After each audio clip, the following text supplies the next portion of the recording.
Thank you. Well, thank you, Kay, for that wonderful introduction, but it's left me little to say now, so maybe I'll skip through some of my life very quickly. Yes, as Kay said, I was born with my disability, and I've been a puzzlement for the medical profession all my life, because they really haven't decided yet what's really why I am sitting in a wheelchair. I have no movement and no feeling from my waist down. I can't feel my bottom on the chair. I can't feel my legs. I can fall out of the wheelchair and scratch my knees and bleed blood everywhere when I take the pants off and have a look, and they have no pain.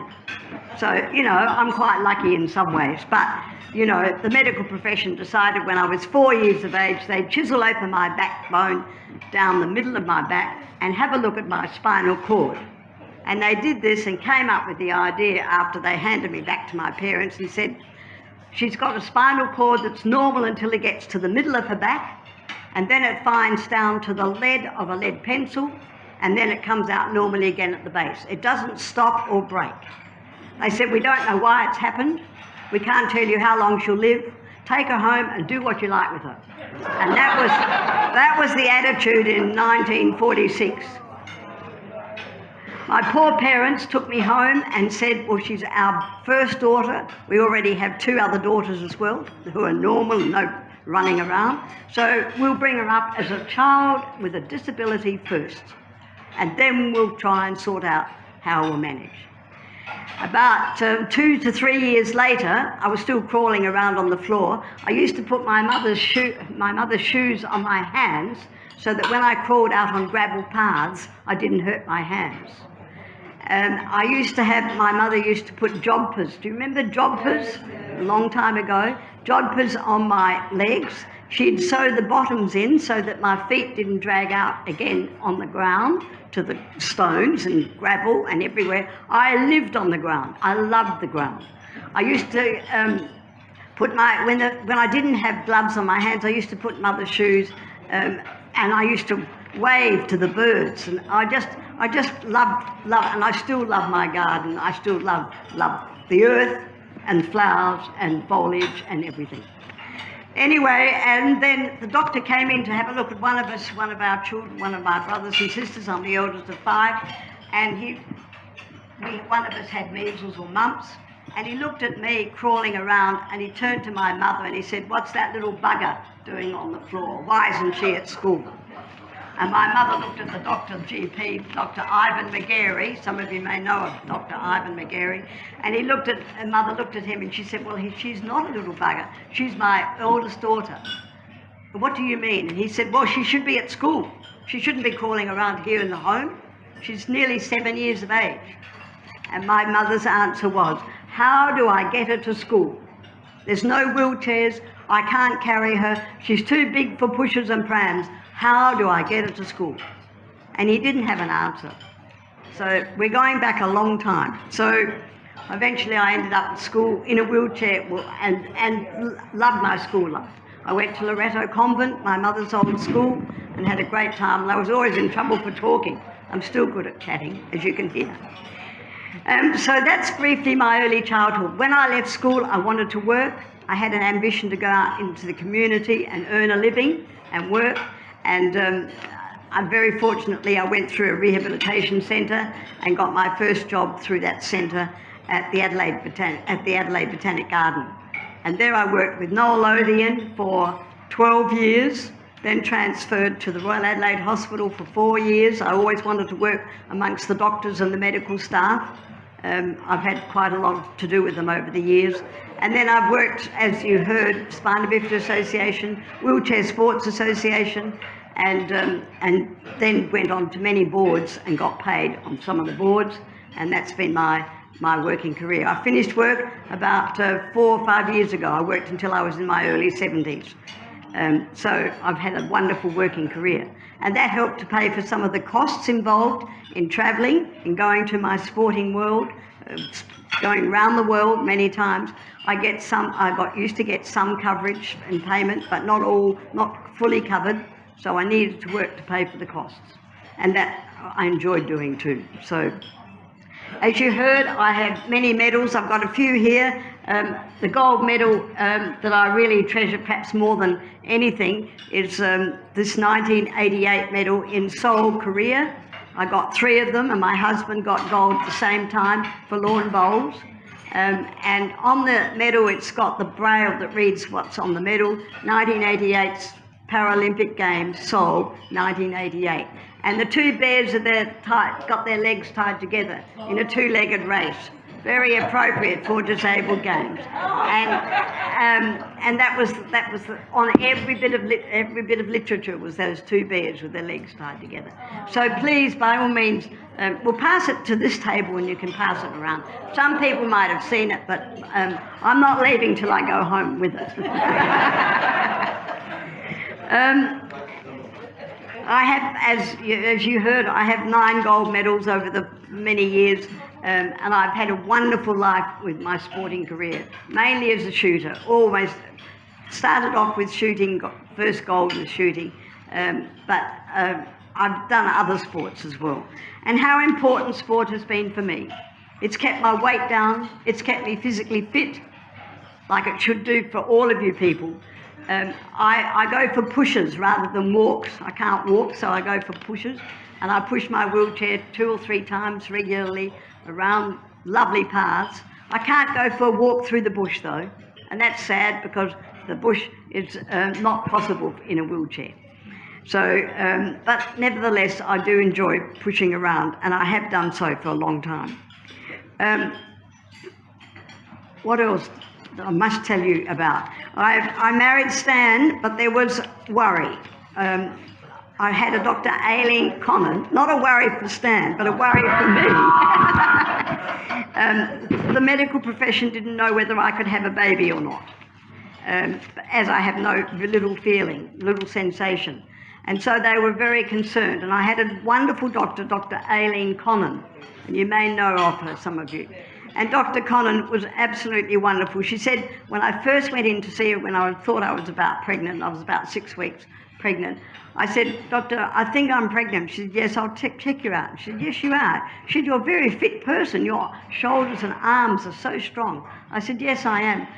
And she said, "Well, but I still want to see you every 2 weeks during your pregnancy." I said, "I'm sorry, doctor, I'm working full-time at the Royal Adelaide Hospital and I can't possibly come and see you only once a month, and then you'll be lucky if you see me then." So I sort of spoke my words, and she said, I saw her not long ago, and she said, "You were the difficult patient that wouldn't come and see me."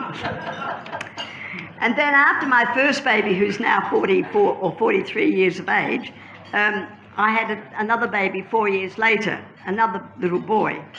And I went and saw Dr. Connon, and she'd gone into public health administration. She'd given up delivering babies. And I asked her why, and she said, "Because you were such a difficult mother." So I saw another wonderful doctor and had another lovely baby boy. So I have 2 baby boys that are now 40 and 43. I have 3 beautiful grandchildren, 2 boys and a girl. And when the girl came along about 6 years ago, she was the first Kosmala in the Kosmala family for 65 years. Because Stan had 1 brother, and we had 2 boys. Stan's brother had 2 boys, and that was the family of Kosmala in South Australia, in Adelaide. There's Kosmalas around the world elsewhere, but not South Australia. So she's a very important little girl, as you can well imagine. I hope all of you participate in some sort of sport. It's so important to keep fit, so important for lots of reasons. I did have heart problems, and I had a heart attack, but I had pain, but it was in my hip. So the doctors didn't think it was anything about being a heart. And I was in hospital for 6 weeks in the Royal Adelaide with this pain. And when I came out, the doctors were recommending that I should start swimming regularly once or twice a week, and that will help with the pain. So I did. I started going to swimming, but I didn't drive a car. I didn't use my calipers. I walked most of my life, but in full-length calipers, surgical boots and 2 sticks, and I didn't anticipate that I could, you know, not walk, and the medical profession, because of my pain, said, don't walk. We don't want you to walk for at least another 6 to 7 weeks. So I didn't do any walking and I went swimming. And then after some time, the pain disappeared and they just didn't know what it was. They never found out what it was. And a few months, well no, years later, that happened when I was in my early 40s. About 15 to 20 years later, I again had quite severe pain, or breathlessness more than pain. And I mentioned it to the GP, and he said, I think you better go and have a checkup with the heart specialist. So I went to a heart specialist, had a checkup, and he came back to me and said to me, after checking and giving me all sorts of tests, he said, you've had a heart attack. I said, I beg your pardon? He said, you've had a heart attack, probably 20 years ago. I said, really? He said, yes, you've had a heart attack. He said, you're over it now, your heart. He said, your actual pain or actual vein has grown round the blockage in your heart. He said, it's the most unusual thing. He said, I have seen 2 others like you. And he said, this is amazing. And he said, do you remember being in bed? I said, I was in bed for 6 weeks, and then I started swimming very gently. And that was life. I just had to survive, and I did survive. So, it's amazing what medical profession and how much it has improved, because they didn't know in the early stages what was wrong. I'm just going to tell you a little bit, and it's interesting because I read this I think it was on the radio or on the TV or somewhere yesterday, Women's Day. And as we have so many women in here, and we've already seen a little bit from your previous president and friend, so I just thought I'd let you read this, and then I might call for questions. So, imagine a gender equal sport. A sport free of bias, stereotypes and discrimination. A sport that is diverse, equitable and inclusive. A sport where difference is valued and celebrated. Together we can forge women's equality in the target shooting sports. Collectively, we can all break the bias. Individually, we're all responsible for our own thoughts and actions. All day, every day. We can break the bias in our target shooting community. We can break the bias in our club. We can break the bias in our sport. Together, we can all break the bias on International Women's Day and beyond. Thank you. Any questions?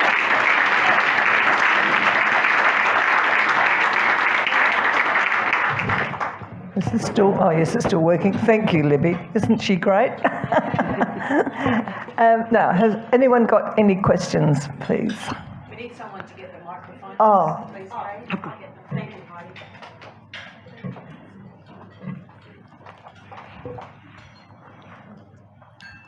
Got one over here. Thank you, Mark. Thanks very much for a great talk. In your professional shooting career, can you tell me what the qualities are which brought you to the top and kept you at the top? The qualities, obviously the skills about getting it right on the target more than someone else, but what are the qualities that you developed that brought you to the peak? Yes. I think I love sport. I think that helped. And I had a very good coach, and that helped, both mentally as well as physically. He was a shooter himself. I also loved training, and I think if you want to be good and reach the top in anything, whether it's sport or whatever it may be, you have to keep at it. You've got to work at it.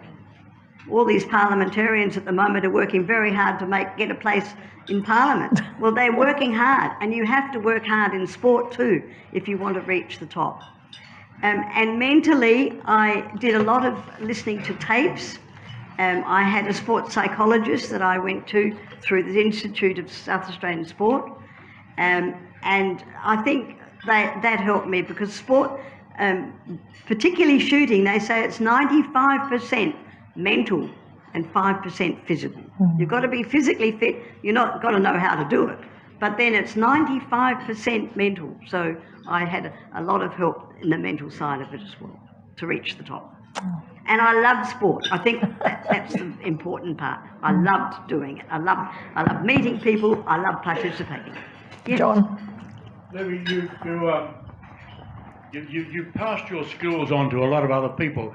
You trained quite a lot of other. You trained other people in shooting, didn't you? Yes, I have done a lot of training of shooting, and I'm still coaching. I'm still teaching. I'm teaching 10, 12, 13-year-olds now, boys and girls. Is that And they're not rifle or pistol? air rifle to them. I have done rifle, not pistol. I have shot a pistol. I know all about pistol shooting, but rifle I find easier. So I do rifle. But the young kids I'm training, anyone here that's got young children and want to have a go at rifle shooting, by all means come down to the rifle range and have a go. Friday nights, anytime.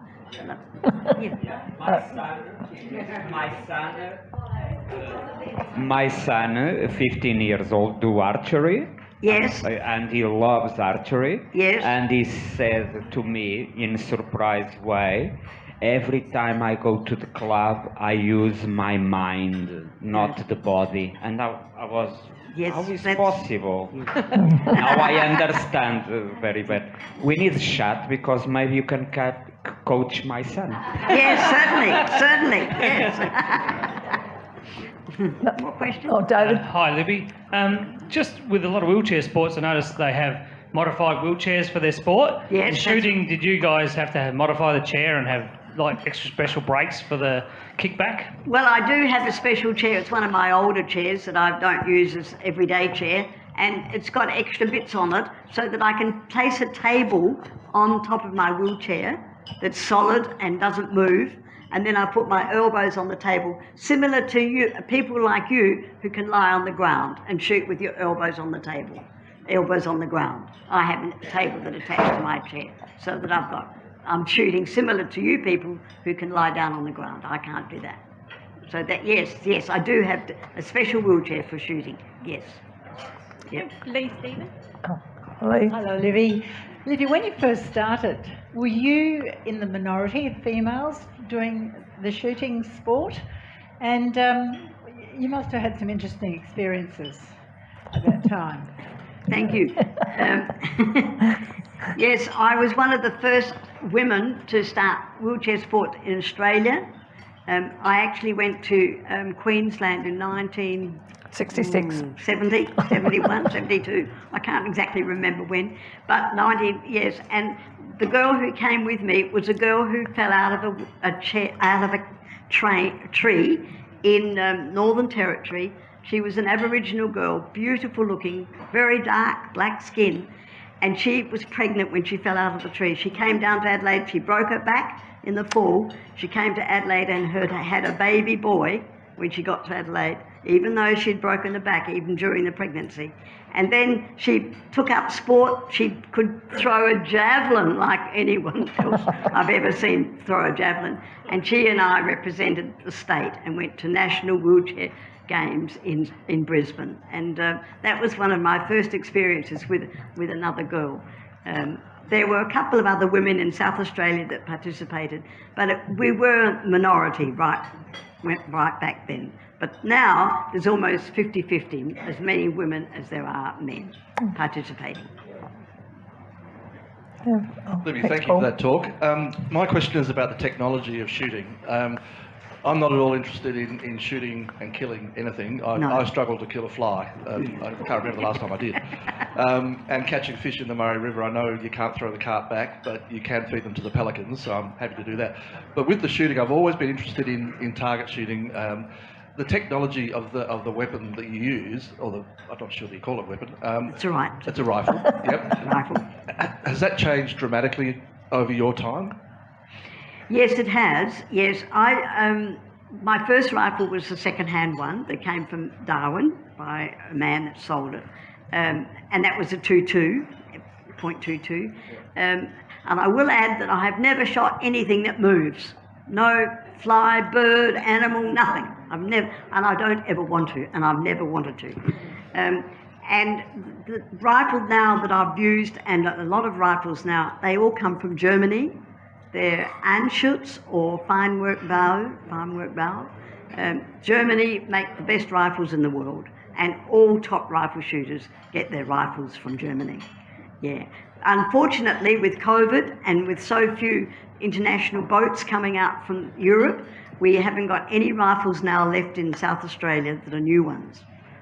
Because there's such a hold-up of people that have ordered them and can't get them back out here. So hopefully during this year, COVID will lie low and ships can bring out the gear. And ammunition, again, is also very short in Australia. So it's a bit of a worry. Yeah. One more question? Heidi. Thank you, Libby. I'm wondering if you could let us know how can we help to break the bias for women in shooting. In shooting, which is what you mentioned, yeah, Yeah, Paralympic right. shooting. Can you give us some ideas of how we can help do that? Well, come down to the rifle range. As many women as you like, come down and have a go. I mean, you really need to have a go and see whether it's what you want to do as a sport. It's not physical, it's mainly mental. Really is a mental sport. But it's important that you're physically fit too, of course. That's the first thing. We do have, we have some top shooters in Australia, especially in South Australia, women, a couple, but only a couple compared with the men, which is, twice or three times as many. So we would appreciate, and I do encourage young girls, every 12 years or on, come on. And I've got 2 or 3 good ones at the moment that are really working hard. So come down and have a go. It's a lovely sport, anytime, any age. Thank you. That's. Oh, I've got one more quick one. question. One quick one.